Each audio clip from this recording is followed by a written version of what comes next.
오늘 말씀은 예수님께서 부활하셔서 십자가에 달리신 지 돌아가시고 3일 만에 부활하셔서 제자들에게 나타나신 장면입니다. 그래서 여러분, 예수님께서 부활하셔서 제자들에게 첫 번째 한 얘기가 뭘까요? 그리고 부활하신 주님께서 제자들에게 주신 한 가지 선물이 무엇일까요? 이것을 꼭 붙들고 돌아가는 시간이 되기 원합니다. 첫 마디, 부활하셔서 처음 입을 열어 하신 말씀, 그리고 제자들에게 주신 한 가지 선물, 그것을 우리가 기억하기를 원하는 것입니다. 예수님께서 안식 후 첫날 저녁 때에, 안식일은 토요일이죠. 그래서 안식교는 지금도 토요일날 예배를 드리고 있습니다. 구약의 전통을 따르는 것이죠. 그러나 우리 개신교는 예수님의 부활하신 안식 후 첫날, 바로 주일날 예배를 드리는 것입니다. 그래서 예수님의 부활을 기준으로 우리가 주일날 예배를 드리게 되었습니다. 바로 안식 후 첫날 저녁 때에 다락방, 마가의 다락방에 한 120여 명에 모여있는 그들 가운데 제자들이, 명수는 나타나지 않았지만 제자들이 모여있는 그곳에 나타나셨습니다. 제자들이 문을 꽁꽁 잡았습니다. 왜냐하면 지금 예수님을 잡은 그 사내들인 공의회, 정부에서 종교 지도자들이 지금도 제자들을 잡을지도 모르기 때문에 그들은 두려워서 문을 닫았던 것입니다. 예수님께서 그들 가운데 들어오셔서 서서 말씀하십니다. 19절에 뭐라고 말씀하시는가 우리 함께 19절을 읽겠습니다. 이날 곧 안식 후 첫날 저녁 때에 제자들이 유대인들을 두려워하여 모인 곳에 문들을 닫았더니 예수께서 오사 가운데 서서 이르시되 너희에게 평강이 있을지어다. 예수님께서 말씀하시기를 너희에게 평강이 있을지어다. 이것이 예수님 부활하신 주님이 나타나셔서 첫 번째 하신 말씀. 첫 번째 말씀하셨다는 건 매우 큰 의미를 가지고 있습니다. 우리가 신앙생활이나 모든 것에 있어서 주님께서 하시길 원하는 말씀이, 이 첫 번째 말씀이 너희에게 평강이 있을지어다. 사역을 하든 가정을 섬기든 직장을 섬기든 가장 중요한 하루를 시작하면서 우리가 기억해야 될 것은 너희에게 평강이 있을지어다 하는 주님의 말씀입니다. 예수님께서 부활하셔서 시공을 초월하셔서 제자들에게 나타나셨습니다. 그리고 제자들에게 그런 일이 역사상 일어나지 않았기 때문에 의심하는 제자들에게 내 손과 옆구리를 보여주시고 바로 주님이심을 확인해 주셨습니다. 손에는 못자국이 있고 옆구리에는 창자국이 있었습니다. 아마 예수님이 돌아가셨기 때문에, 분명히 눈으로 십자가에 돌아가신 것을 보았기 때문에 의심하는 것은 당연했을 것입니다. 그러나 부활하신 주님은 꽁꽁 닫힌 문을 통과하여서 부활의 몸으로 제자들에게 나타나셨습니다. 여기서 우리가 성경을 하나님의 말씀으로 읽는 법을 배워야 하겠습니다. 부활한 몸이니까 닫힌 문 사이로 시공을 초월하여서 들어오셨다, 이렇게 아무리 설명을 해도 이해가 되지 않습니다. 우리는 그런 것을 경험하지 않았기 때문입니다. 그런데 이 말씀을 하나님의 말씀으로 받는 법은, 부활하신 주님은 꽁꽁 닫힌 문을 통해서 들어오시는데 문이 닫혀야 부활하신 주님이 들어오는 겁니다. 다시 말해서 세상에 이런저런 것들을 의지하고 아직도 세상에 문을 열어놓고 있다면 부활하신 주님을 만날 수가 없는 것입니다. 저와 여러분에게 도전하겠습니다. 여러분, 사람들의 의견을 믿겠습니까? 성경의 하나님의 말씀을 믿겠습니까? 사람들의 의견도 따르고 성경도 따르려면 부활하신 주님을 만날 수가 없습니다. 그러나 사방의 문을 닫고 하나님의 말씀만, 하나님만 의지하게 될 때 예수 그리스도의 부활이 성경의 선포이고 우리에게 소망이 되는 것을 알게 됩니다. 예수님께서 우리를 위해서 돌아가시고 하나님이시기 때문에 하나님의 능력으로 부활하신 사실을 성경이 선포하는 대로 받아들이는 사람이 부활의 주님을 만날 수가 있는 겁니다. 문이 닫혀야, 세상의 문이 닫혀야, 나의 똑똑한 문이 닫혀야 하나님의 계시가 열릴 수 있는 것입니다. 부활하신 주님이 첫 번째 하신 말씀이 뭐라고요? 너희에게 평강이 있을지어다. 그런데 이 평강이 있을지어다 몇 번 말씀하셨습니까? 2번 말씀하셨습니다. 21절에 보면 예수께서 또 이르시되 너희에게 평강이 있을지어다 이렇게 2번 말씀하셨습니다. 그런데 이 2번이 다 의미가 다릅니다. 첫 번째 평강은요, 예수님을 배반하고 마음의 죄책감을 가진 자기 마음 안에 일어나는 죄책감으로 인해서 두려워하고 죄책감에 사로잡히고 괴로워하는 저들에게 마음의 평강을 말씀하신 것입니다. 이미 십자가에서 다 용서하신, 저들이 배반할 줄 알고 우리의 연약함을 다 아시고 용서하신 주님의 용서 안에서 평안을 누리라는 말씀입니다. 그런데 2번째 평강은 무슨 뜻일까요? 이제 너희들이 보냄을 받아서 주님의 사역을 감당할 때 환난을 만나고 고초를 만나고 오해를 겪어도 주님의 평강을 잃지 말아라 하는 것입니다. 사도행전 16장에 사도 바울과 실라가 빌립보에서 복음을 전하다가 감옥에 갇히고 말았습니다. 사도 바울은 주님께서 주시는, 위로부터 주시는 평강을 누리고 찬송과 기도로 하나님을 바라보았습니다. 우리가 주님의 일을 가정에서, 교회에서, 사회에서 감당하면서 환경의 변화와 어려움이 있을 때에도 중요한 것은 마음의 평강입니다. 기독교인들이 두려워하는 2가지가 있다고 합니다. 이슬람과 동성애입니다. 여러분, 동성애 문제나 이슬람의 문제에 대해서 평강을 이뤄서는 안 됩니다. 이슬람은 경제 공동체, 서로 경제적으로 또 인구적으로 아주 유대감이 대단합니다.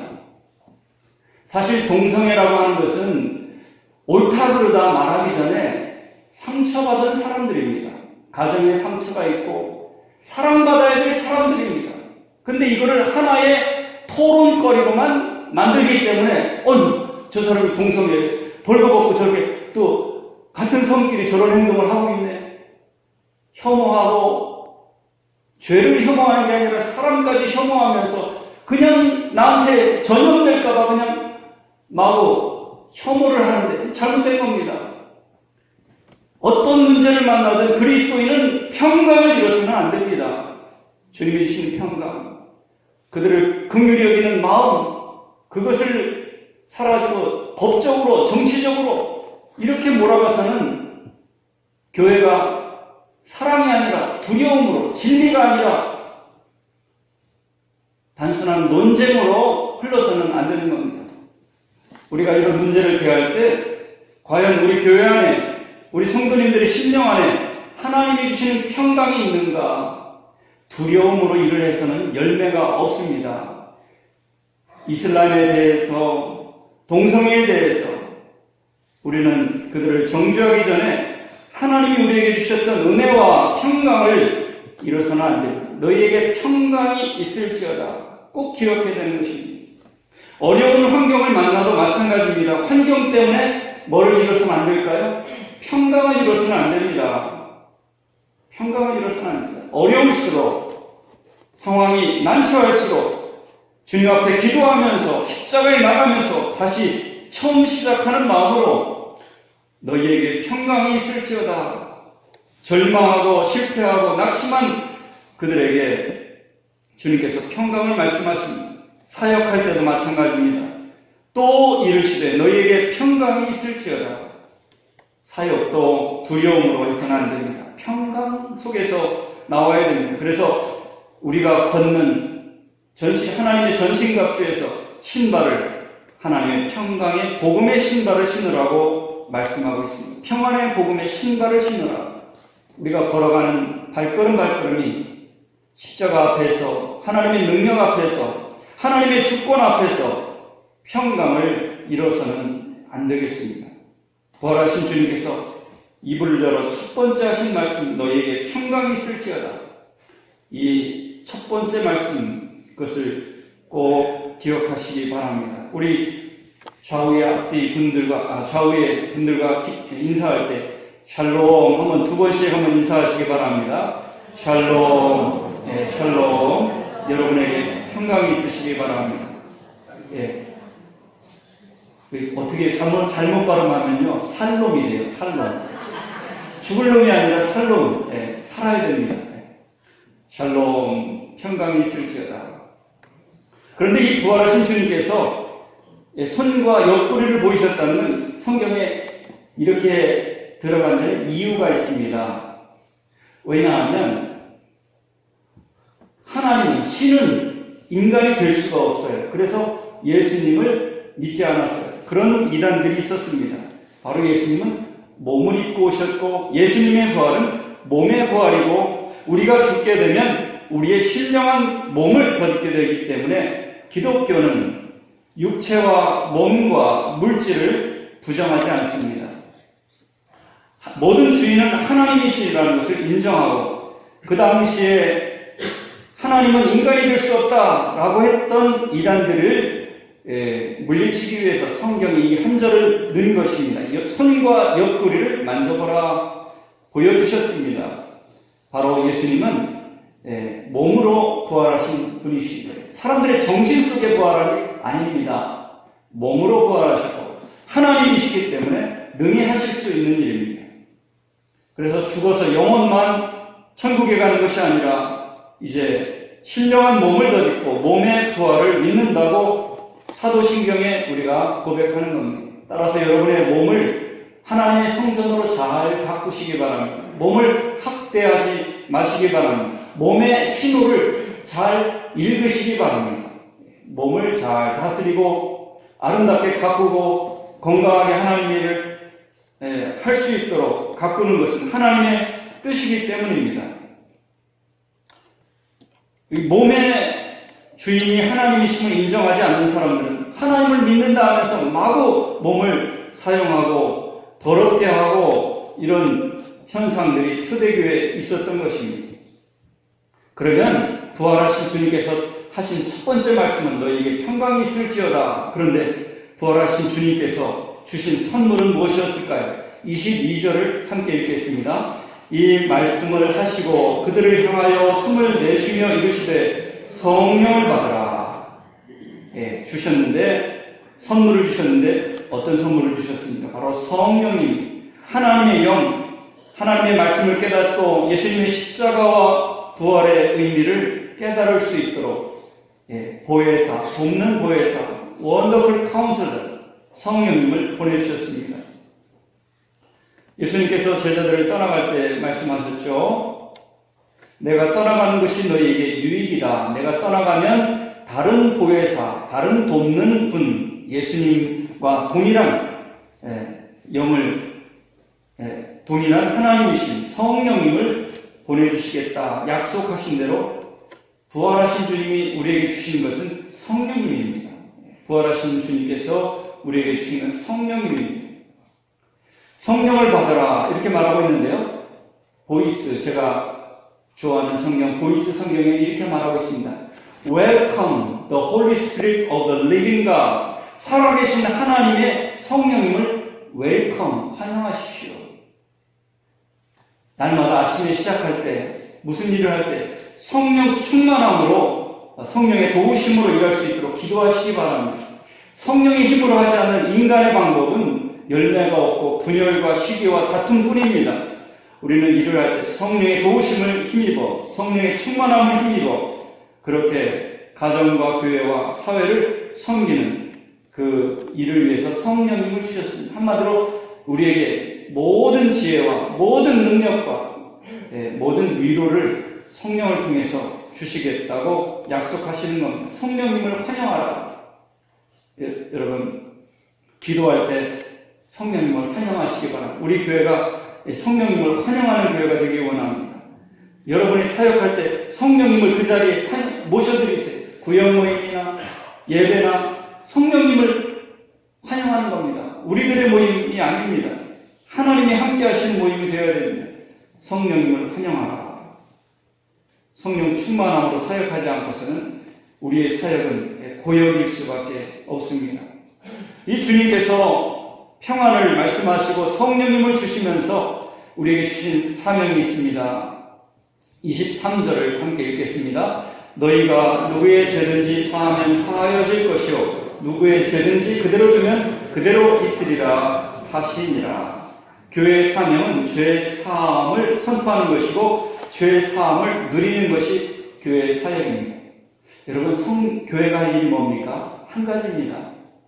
성도가 할 일이 뭡니까? 한 가지입니다. 사도신경에 나타난 대로 죄 사함을 우리는 믿습니다. 하나님께 용서받는 것이고 용서하는 일이 교회와 성도들이 할 가장 중요한 사명입니다. 건물을 짓고 숫자를 그리고 그런 것들은 자연 부수적인 결과지 근본 사역이 아닙니다. 근본적인 사역은 죄를 고백하고 십자가의 은혜로 죄 씻음을 받고 죄 사함을 누리고 평안을 누리고 다른 사람을 평안하도록 놓아주고 죄 사함의 복음 예수 그리스도의 십자가를 전하는 것이 교회 성도의 사명인 것입니다. 성도가 있는 죄 사함을 누리고 마음의 평안을 누리며 그것을 전하는 일입니다. 이것을 꼭 기억해야 되겠습니다. 교회 역사에 사도가 있고 교부가 있습니다. 교부라는 말 아마 못 들어보신 분 계신데 교부란 교회의 아버지. 사도는 예수님의 부활을 목격한 12사도밖에 없어요. 사도는 12명밖에 없어요. 근데 교부는 베드로를 이어서 이제 교회의 최고 지도자를 말합니다. 교부라고 합니다. 그런데 420년에 유대 예루살렘에 제롬, 히에라스무스 제롬이라고 하는 교부가 있었습니다. 4대 교부에 들어가는 분이에요. 이분은 히브리 성경에서 라틴어 성경으로 번역한 불가타 성경을 하신 것으로 유명합니다. 그가 성경을 번역하면서 베들레헴에서 기도하는 중에 기도 시간에 예수님께서 그에게 나타나셨습니다. 너무나 기뻐서 그가 한 첫 마디는 사랑하는 주님, 제가 주님께 무슨 선물을 드리면 좋을까요? 그럴 때 환상 중에 주님께서 말씀하시더랍니다. 하늘과 땅이 다 내 것인데 내가 나에게 무슨 선물을 할 수 있겠느냐? 그가 마침 하나님의 말씀을 히브리 원어에서 라틴어로 번역하는 과정 가운데 있었기 때문에 이 성경을 다 번역해서 우리 주님께 선물로 드리겠습니다. 그때 주님의 말씀은 내가 정말 나에게 선물을 주고 싶으냐? 네, 주님께 선물을 드리기를 원합니다. 그러면 한 가지만 나에게 다오. 그게 무엇입니까? 예수님께서 말씀하셨습니다. 너의 죄와 고통을 다 나에게 다오. 그것이 나에게 줄 수 있는 최고의 선물이다. 여러분, 주님은 뭘 받으시기 원할까요? 우리 안에 있는 죄와 사탄의 통치하에 있었던 모든 고통을 기도를 통해서 주님께 드리기를 원합니다. 그것이 아니면 주님께는 기쁨이 되지 않고 선물이 되지 않습니다. 인간들은 가장 싫어하는 숨기고 싶은 죄를 주님은 그것을 처리할 수 있는 유일한 방법은 하나님밖에 없고 십자가밖에 없기 때문에 죄와 고통을 나한테 달라고 말씀하십니다. 하나님은 인생이 아니기 때문에 세상에서 물질을 바라는 분이 아니고 무슨 공로를 바라는 분이 아니고 세상에 선물을 바라는 분이 아니라 영적으로 우리를 하나님의 형상을 깨트리는 그 죄와 고통을 다 나에게 달라고 말씀하시는 겁니다. 그렇습니다. 우리가 전하는 복음은 평안을 전하는 것입니다. 성령님을 전하는 것입니다. 이제는 고난과 저주가 끝났다. 당신은 축복받았다 하는 좋은 소식을 바로 예수 그리스도께서 전하시는 소식을 전하기 위해서 보냄을 받은 사람들입니다. 우리의 사명 21절을 다시 한번 읽겠습니다. 예수께서 또 이르시되 너희에게 평강이 있을지어다. 아버지께서 나를 보내신 것 같이 나도 너희를 보내노라. 아버지께서 예수님을 보내신 것처럼 예수님께서는 저와 여러분을 보내셨습니다. 보냄을 받은 자의 의식을 가지고 한 주간을 살아가시기를 부탁합니다. 한번 따라해 보시기 바랍니다. 보냄 받은 자의 의식을 가지고 살자. 주님 말씀하십니다. 너희가 나를 선택한 것이 아니라 내가 너희를 선택하여 세웠나니 이는 열매를 많이 맺게 하려 함이라. 우리가 하나님께서 주신 선택권으로 마음껏 선택하지만 사실은 그 이면에 하나님이 우리를 선택해서 교회에 부르시고 가정에 부르시고 하나님이 이곳에 부르신 것입니다. 보내신 것입니다. 대표적으로 요셉을 들 수가 있죠. 예수님께서 억지로 십자가를 주신 것이 아니라 하나님 아버지의 사명을 받아서 보냄을 받아서 구원의 사역을 완성하신 것입니다. 요셉이 형들에게 미움을 받아 팔려갔습니다. 노예 생활을 했습니다. 누명을 썼습니다. 그러나 요셉은 말합니다. 형들이 나를 팔았지만 그러나 나는 고백합니다. 하나님이 나를 보내신 것입니다. 여러분, 환경에 의해서 사람에 의해서 그렇게 휩쓸리는 인생이 아닙니다. 하나님이 여러분을 그 자리에 지금 이 자리에 보내신 것입니다. 그 보냄을 받은 자의 사명을 미션이라고 합니다. 보냄을 받았다. 미션을 가지고 그 미션이 무엇인가 개인에게 주어진 사명을 잘 깨닫고 우리가 보냄을 받은 자로서 가정에서 자녀들을 키우며 또 직장에서 일하고 교회에서 하나님의 영광을 드러내는 그런 사역을 감당해야 되겠습니다. 마지막으로 세상에는 두 종류의 그리스도인이 있다고 합니다. 하나는 월드리 크리스천, 또 하나는 월드 클래스 크리스천. 발음이 비슷하죠? 월드리 크리스천이라는 건 세상적인 신자, 세속적인 신자를 말하고요. 월드 클래스 크리스천은 세계적인 신자라는 뜻입니다. 어떻게 다를까요? 세속적인 신자는 자기 욕심을 채우기 위해서 하나님을 바라보는 사람입니다. 모든 것이 자기 중심적입니다. 은혜 받고 복 받기는 좋아하지만 하나님이 주신 전도나 선교에 대해서는 관심이 없는 신자입니다. 기도도 자기만을 위해서 하고 축복과 행복을 위해서만 하고 주님의 사명을 위해서는 기도하는 줄을 모르는 사람입니다. 반대로 세계적 월드 클래스 하나님이 주목하시는 신자는 사명을 가지고 구원받아서 사명을 가지고 이 땅에 태어났다는 것을 기억하는 사람입니다. 내가 이 땅에서 해야 될 일이 무엇인지 그것을 깨닫게 하도록 기도하는 사람입니다. 그리고 하나님께서 맡겨주신 일을 투덜거리는 게 아니라 하나님 나를 사용해 주셔서 너무 감사합니다. 우리가 주변에 보면 어떤 일을 맡겼을 때 정말 제가 그걸 할 수 있을까요? 너무 영광스러워요.